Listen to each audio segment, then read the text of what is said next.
ఈ programme Joyce Meyer Ministries partners మరియు friends ద్వారా స్పాన్సర్ చేయబడింది.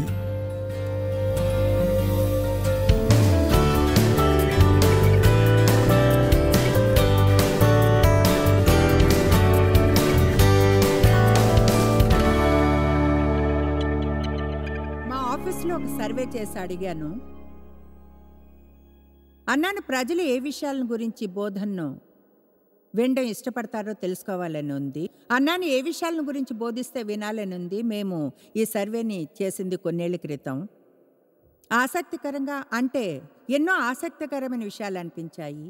అయితే అన్నిటికంటే ఎక్కువగా ప్రజలు చెప్పిన ఒకటి ఏమిటంటే, కావలసినంతగా నేను ఎప్పుడు చేయగలనో తెలుసుకోవాలని ఉంది. ఇది చాలా ఆసక్తికరంగా ఉందనుకున్నా. సరిపోయేంతగా ఎప్పుడు ప్రార్థిస్తున్నాను, వచనాన్ని ఎప్పుడు చదువుతున్నాను, కావలసినన్ని మంచి కార్యాలు చేస్తున్నాను, ఎప్పుడు సరిపోయేంతగా చేస్తున్నాను. భయమేస్తుంది అలా చేయడం లేదని. ఎవరైనా దాన్ని అనుభవించారా? ఎల్లప్పుడూ ఆలోచించడం, లేదా ఇదిగో ఇలాంటి భయం ఉండడం, లేదా మీ భుజం మీద కూర్చునే ఈ చిన్న అపవాది ఉండడం. మీరైతే ఏం చేయబోతున్నారు? ఏం చేస్తారు? ఏం చేస్తారు? ఏం చేస్తారు? ఏం చేస్తారు? ఏం చేస్తారు? అది ఒకలా శరీర కార్యాల మూడ్లోకి తోసేస్తుంది. మీరు అయిపోయేంత వరకు ప్రార్థించాలి. సమయం చూసి చేయకండి.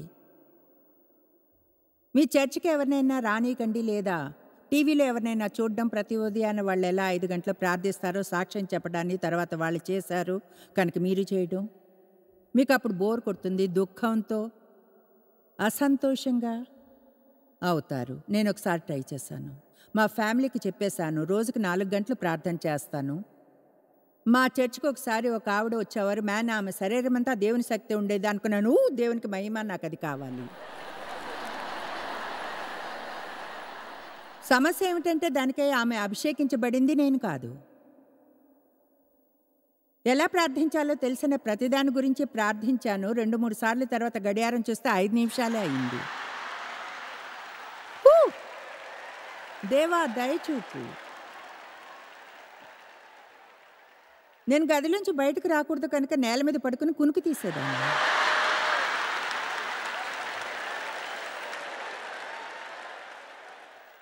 దాన్ని ప్రార్థనా కునుకులు అంటాను.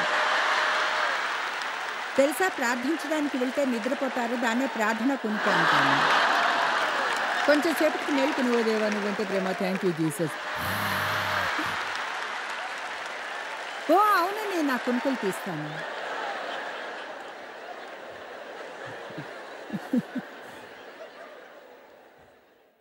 తర్వాత ఒక బోధన గురించి విన్నాను. నాతో కలిసి 1 గంట ప్రార్థించలేరా? కనుక అప్పుడు ప్రపంచంలోని వారంతా రోజుకు 1 గంట ప్రార్థించడానికి ట్రై చేశారు. దేవుడు మనం చేయడానికి అభిషేకించే విషయాలను చూస్తే నిజంగా ఆశ్చర్యం వేస్తుంది. తర్వాత అందరికీ వాళ్ళు ఏం చేయాలో చెప్తూ ఉంటాం. నేను ఎంతసేపు ప్రార్థిస్తానో అడగండి, అడిగినా చెప్పను. ఇప్పుడైతే తెలియదు కూడా, రోజంతట్లో ఎక్కువగా ప్రార్థిస్తాను. నాకు తెలియదు, నాకు అనవసరం. ఇప్పుడు విషయాలను కొలవను లేదా లెక్క పెట్టను కూడా. అలా చాలా కాలం చేశాను.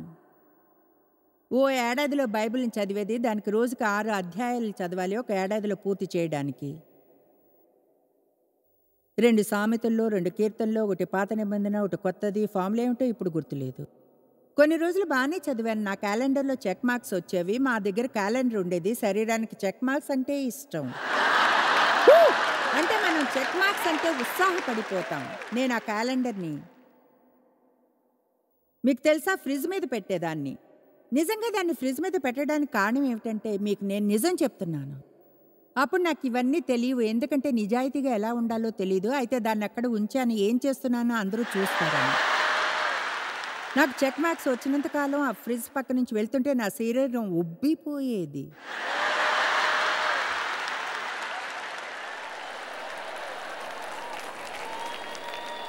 అంటే రోజుకి 4 గంటలు ప్రార్థిస్తూ అంతకంటే బాగా ఎలా ఉండగలను? బైబిల్ అంతటినీ ఒక ఏడాదిలో చదవడం. కొంతకాలం అది పనిచేసింది. వెనుకపడ్డం మొదలైనప్పుడు దాదాపు 36 అధ్యాయాలు వెనుకపడిపోయాను. కనుక నా క్యాలెండర్లో అన్ని సున్నాలు కనిపించాయి. కనుక నేను ఆ స్టూపిడ్ క్యాలెండర్ వైపు నుంచి వెళ్ళినప్పుడు అది నన్ను దండించేది.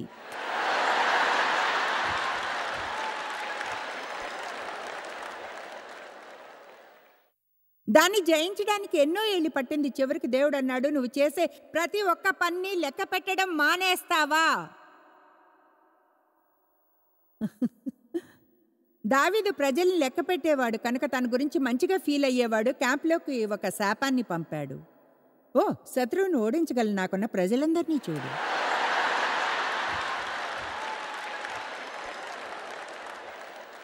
కనుక కావలసినంతగా చేయడం లేదన్న భయం వద్దు, మీరు చేయడం లేదు. అంతేకాదు, ఎన్నడూ అంత చేయలేరు కూడా. యేసు మాత్రమే చేశాడు.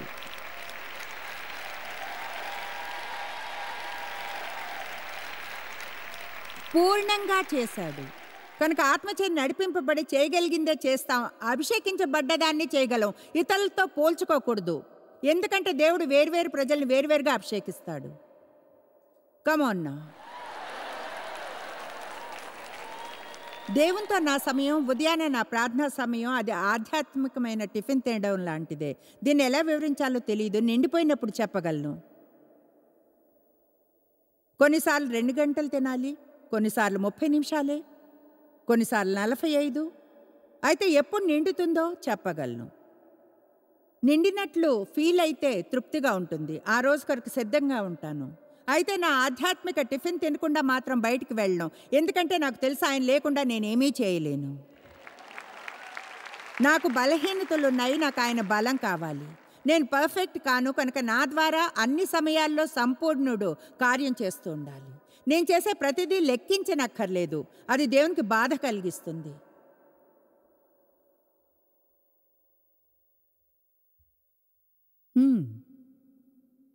ఎందుకో తెలుసా? ఎందుకంటే మీరు కానీ ఎక్కువగా చేస్తే మీ గురించి మంచిగా ఫీల్ అవుతారు.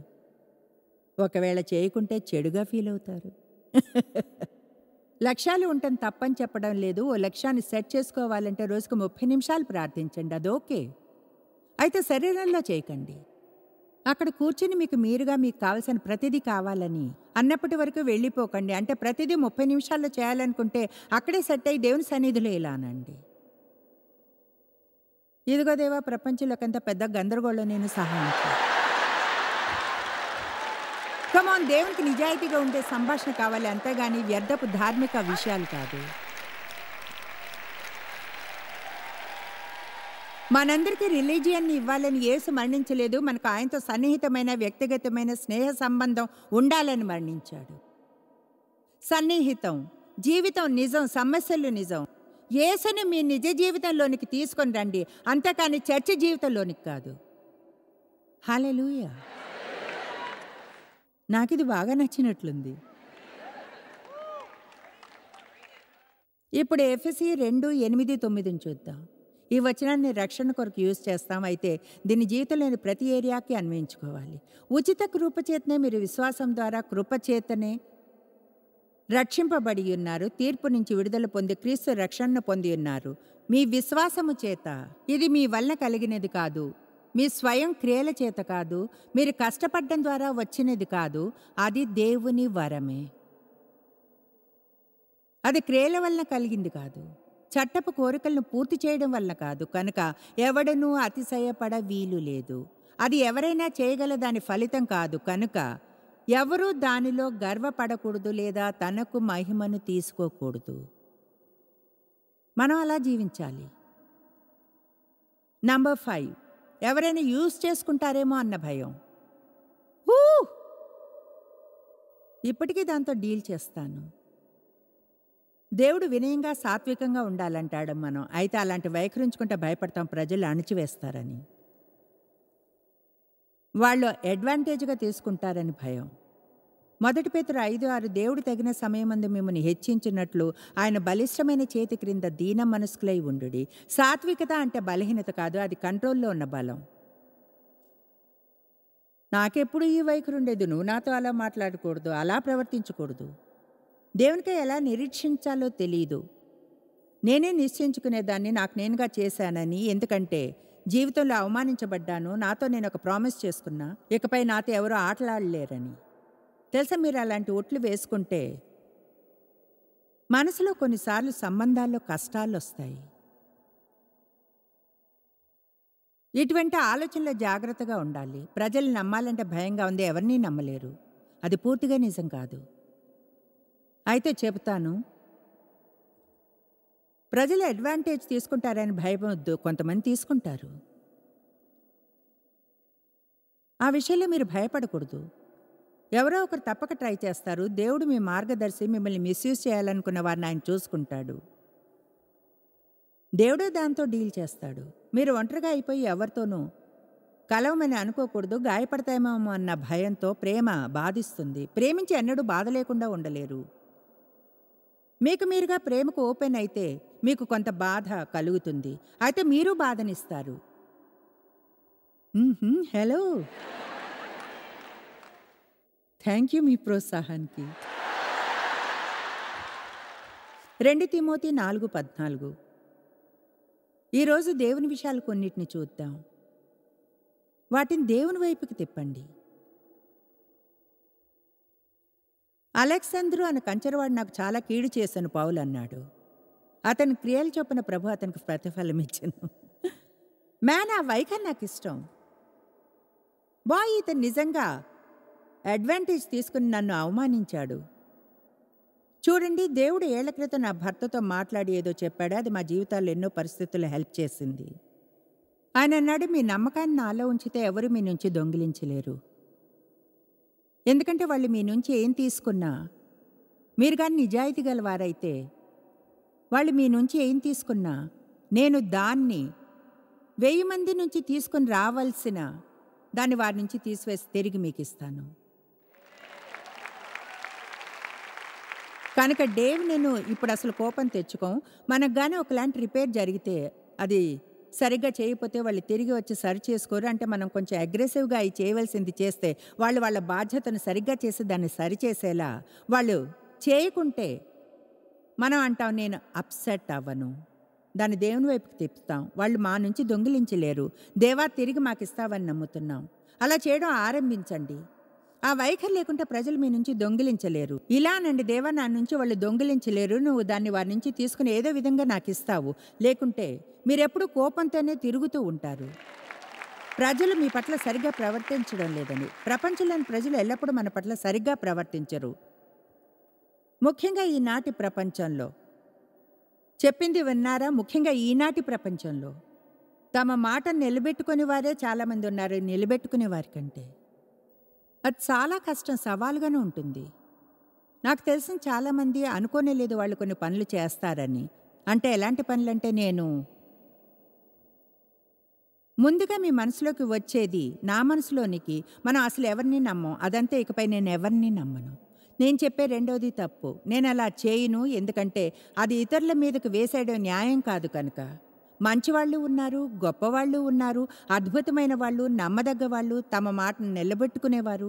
అందరూ మిమ్మల్ని అడ్వాంటేజ్గా తీసుకుంటారని అపవాది మీకు అబద్ధం చెప్పి మిమ్మల్ని భయంలో పడవేయనీకండి.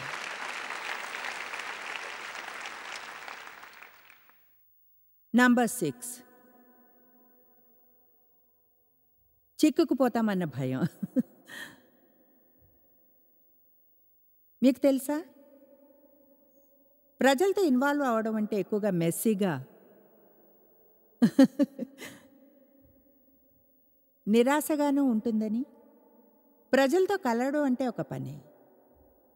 దాని అర్థం మన విభేదాలు, మన లోపాల వలన వచ్చే సమస్యల నుంచి పని చేయడమే. కొన్నిసార్లు అది చాలా పెద్ద పని అవుతుంది. మనకి అనిపిస్తుంది దీంతో గందరగోళం వద్దు అని. థ్యాంక్ యూ, నాకు నేనే చేసుకుంటాను. దాని అర్థం ఎదుర్కోవడం. మనమేమో మనలో చాలామంది ఆ పని చేయం, సమస్యలను ఎదుర్కోవాలనుకో. ఇతరులకు ప్రాతినిధ్యాన్ని ఇవ్వం. కొన్ని విషయాలకు చచ్చేట్లు పనిచేసి అలసిపోతాం, సణుగుతాం, గొణుగుతాం, ఫిర్యాదులు చేయడం, ఎందుకంటే ఎప్పుడూ పనే చేస్తుంటామని. దేన్ని ఎవరికి అప్పగించం, వాళ్ళ బలహీనతలను సహించాలని అనుకోము. కనుక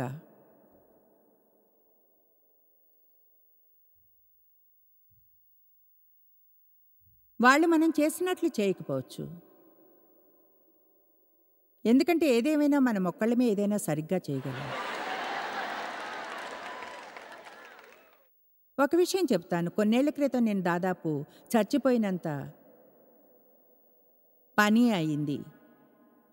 ఈ పరిచయం నిర్మించడానికి చేసిన పనుల వలన దేవుడు పిలుపునిచ్చి చేయమన్నది చేయడానికి ఆరంభపు దశలో ఈజీగానే ఉంది. అయితే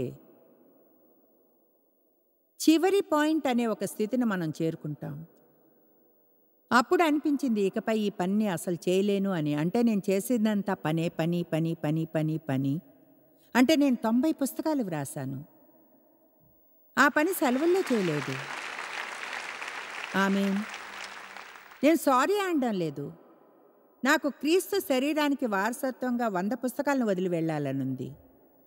యేసు నన్ను గృహానికి తీసుకువెళ్ళిన తర్వాత కూడా చాలా కాలం వరకు ప్రజలు నా పుస్తకాలను చదవాలి. ఎందుకంటే నా జీవితంపై ప్రభావం చూపిన పుస్తకాల్లో కొన్ని ఎంతో ముఖ్యమైనవి 16th, 17th సెంచరీలో వ్రాసినవే. కనుక వాక్యం గాని పేపర్ మీద ఉంటే అది ఎప్పటికీ ఉండిపోతుంది. నిజమే, పరిచర్య సైజును చూసి అనుకోగలరు. అలాగే దేవుడు మా చేత చేయించే అనేక పనులకు అత్యంతమైన పని చేయవలసి వచ్చింది. కొన్నేళ్ల క్రితం నాకు గుర్తుంది నా భర్తతో ఇలా అనడం. ఏమన్నా తెలుసా, ఇకపై ఇంత కష్టపడలేను, ఇంకేమాత్రం చేయలేను. ఒకవేళ ఈ పరిచర్యను తగ్గించి చిన్నదిగా చేయాలంటే చేయండి, నేను మాత్రం చేయలేను. తెలుసా, దాదాపు అదే సమయంలో మా చిన్న అబ్బాయి, ఇప్పుడు అతనికి 31 ఏళ్ళు, అప్పుడు 25 ఏళ్ళు, మాతో పని చేయడానికి వచ్చాడు. కొన్ని రోజులు మాతో పనిచేసి వేరే పనులు చూసుకుని తిరిగి వచ్చి చేసేవాడు. అప్పుడు గుర్తించాను, నేను తీసుకున్న అధిక బాధ్యతను పంచుకోవడానికి దేవుడు అతను యూజ్ చేస్తున్నాడని. మా పెద్దబ్బాయి ముందే మా పనిలో ఉన్నాడు. అతను వరల్డ్ మిషన్స్ని చూసుకుంటాడు. అయితే ఎక్కువగా హ్యాండిల్ చేసే విషయాలు టీవీ మరియు రేడియోలు ఇవి. అంటే నేను పనులన్నీ చేయడమే కాకుండా నేను వాటన్నిటిలోనే ఇన్వాల్వ్ అయ్యి ఉండేదాన్ని. కనుక చివరికి తెలుసుకున్నాను, నాకు కానీ ఎన్నడైనా రెస్ట్ కావాలంటే లేదా ఆనందం లేదా శాంతి, ఈ పనులన్నీ ఇక మాత్రం చేయలేను, నేను ఇంకేమాత్రం చేయలేను అనిపించింది. ఖచ్చితంగా మీలో కొంతమంది అలా అంటూ ఉండవచ్చు, నేను ఇకపై ఇది ఏమాత్రం చేయలేను అని. ఎవరైనా అంటున్నారా అలా? ఇదంతా ఇక నేను చేయలేను. సరే, నేను పూర్తిగా చూడండి, నేను డేవ్ ఇప్పుడు ఆఫీస్ని రన్ చేసే విషయంలో చాలా తక్కువ ఇన్వాల్వ్ అవుతాం. అయితే జరిగేది మాకు తెలుసా, అవసరమైనప్పుడు ఇన్వాల్వ్ అవుతాం, విషయాలపైన ఉంటాం. అయితే నేను ఇప్పుడు నాకు దేనికోసమైతే పిలుపు వచ్చిందో దాన్నే చేస్తున్నాను. వేరే చాలా పనులు చేయగలను, అయితే వాటి కోసం పిలుపు రాలేదు. ఏదో చేయగలం అనుకున్నంత మాత్రాన అది చేయాలని అర్థం కాదు. లేదా ఆ పనిని కొన్ని సంవత్సరాలు చేశారు కనుక దాని అర్థం ఇప్పుడు దాన్ని చేస్తుండాలని కాదు. మన జీవితాల్లో కాలాలు ఉంటాయి. విషయాలను తర్వాతి తరం వారి వైపుకి తిప్పాలి మనం. అయితే వాళ్ళు చేసే ప్రతిదీ నేను చేసేది కాకపోవచ్చు. కొన్నిసార్లు మా సీడీల ఆల్బమ్ కవర్లను చూసి అనుకుంటాను, నాకు ఈ కవర్ నచ్చలేదు అని. అయితే ఏమిటో తెలుసా, దాన్ని తిరిగి తీసుకోవడం అనేది నాకంత ముఖ్యమైనది కాదు. అటువంటి కొన్ని విషయాలు జరుగుతుంటాయి తెలుసా, అక్కడ ఇక్కడ. నిజం చెప్పాలంటే ఇప్పుడు అంతగా వాటిని గమనించను కూడా, ఎందుకంటే ఫలితం గొప్పగా ఉంటుంది. దేవుడు బ్లెస్ చేస్తున్నాడు, పరిచర్య ఎదుగుతుంది, ప్రజలు సహాయం పొందుతున్నారు. నాకు అన్నీ నచ్చాలని ఏమీ లేదు, అలాగే మీకు నచ్చాలన్న రూలేం లేదు.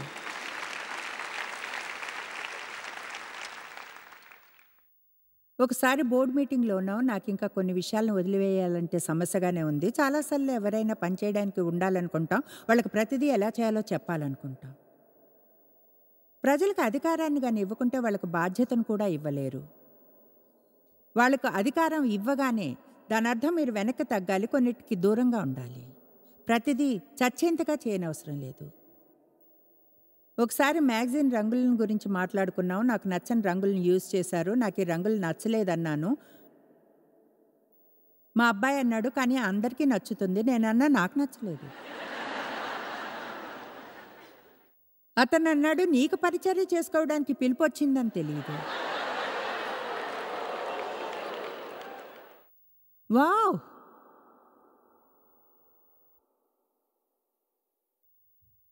ఎందుకంటే నేనన్నాను, అది నాకు నచ్చుకుంటే దాన్ని ప్రింట్ చేయనివ్వను. నీకు పరిచర్య చేసుకుంటున్నావా ఏమిటో తెలుసా, నాకు అది అనవసరం. అతనే అలా చెప్పి ఒప్పించగలడు. అతనన్నది అక్షరాలా రైటు. నాకు అన్నీ నచ్చాలని లేదు. అందరూ మీలా ఉండరు. అందరూ మీరు చేసేలా చేయరు. ఒకటి మీకు కోపం రావచ్చు, లేదా కొంత సహాయం పొందాలి. కమాన్, మీ ప్రవర్తన కంటే నా బోధన బాగుంది.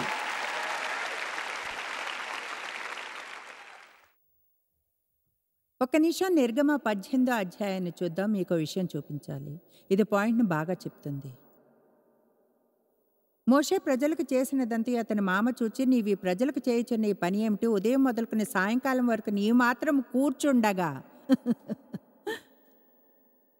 ప్రజలందరూ నీ వద్ద నిలిచియుండ ఎలా అని అడిగాను. ఇదేమంత వేరుగా ఉండదు.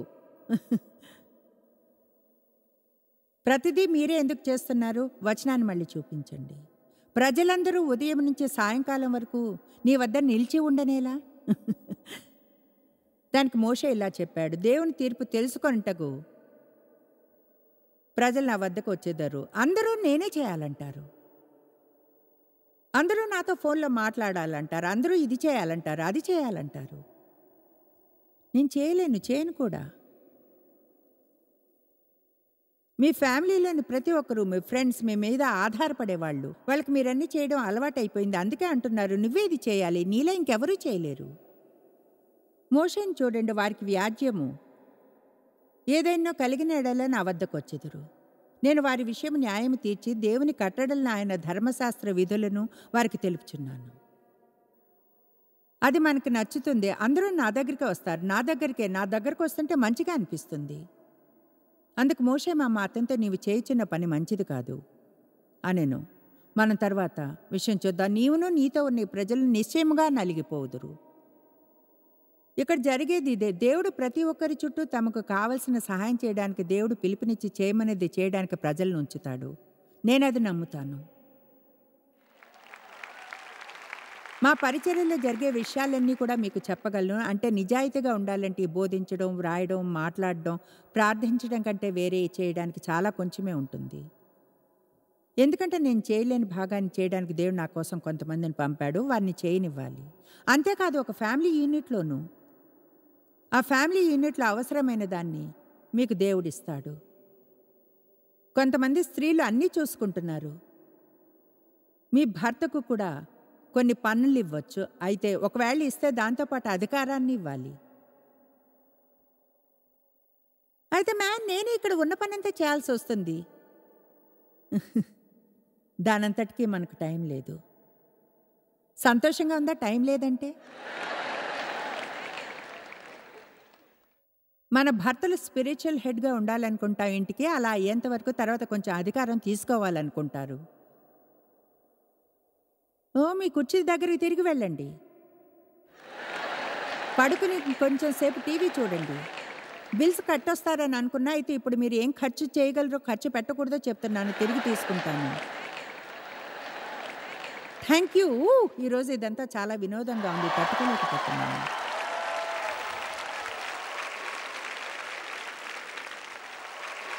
ఆమేన్. మీకు బిడ్డలున్నారు, కొన్ని పనులు చేయగలరు. అయితే వాళ్ళు మీరు చేసినట్లు చేయకపోవచ్చు.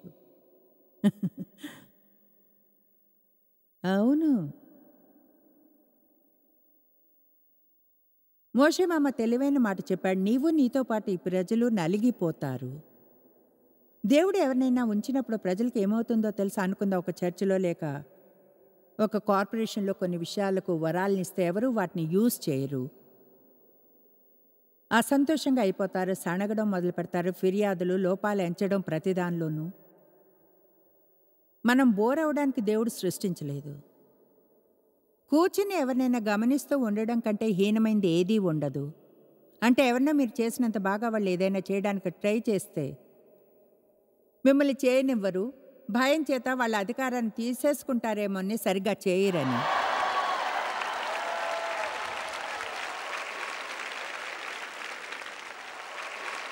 మీరు ఇన్వాల్వ్ అయితే గాయపడతామని భయపడనవసరం లేదు. పడతారు. మీకు అంతగా నచ్చలేదు కదూ? అయినా బ్రతుకుంటారు, ఎదుగుతారు, తెలుసుకుంటారు, మీరు బాగవుతారు. అలాగే కొంత సహాయాన్ని పొందుతారు. భయం అనేది మీ జీవితంపై అధికారం చేయనవసరం లేదు. మీరు దాన్ని ఎదుర్కోగలరు. జయించి దేవుడు పిలుపునిచ్చి చేయమన్న దాని క్రీస్తులో స్వాతంత్రాన్ని వెదకగలరు. ఒకవేళ భయపడుతూ చేయవలసి వచ్చినా మీరు అది చేయగలరు. మీరు ఎన్నడూ తెలుసుకోలేనంతగా జాయిస్ మేర్ మినిస్ట్రీస్లో మీరు మాకెంతో ముఖ్యం. మిమ్మల్ని అభినందిస్తున్నాం. మా ప్రపంచ వ్యాప్తపు మినిస్ట్రీ సాధ్యం అయ్యేలా చేసే మా ఫ్రెండ్స్ మరియు పార్ట్నర్స్ కి థ్యాంక్స్. అందరం కలిసి ఆకలిగొన్న వారికి భోజనం పెడుతున్నాం, బీదలకు బట్టలు ఇస్తున్నాం, సువార్తను దేశాలకు చాటుతున్నాం. మమ్మల్ని కాంటాక్ట్ చేయండి లేదా joycemeer.org ఈ రోజే విజిట్ చేయండి. మీ ప్రార్థన విన్నపాలను కొరకు అలాగే మరిన్ని సాధనాలను గురించి తెలుసుకోండి. జాయిస్ మేర్ షెడ్యూల్ ని చూసి భాగస్వామిలో భాగమవ్వండి. క్రీస్తు ప్రేమను ప్రపంచమంతటా పంచుకోవడానికి.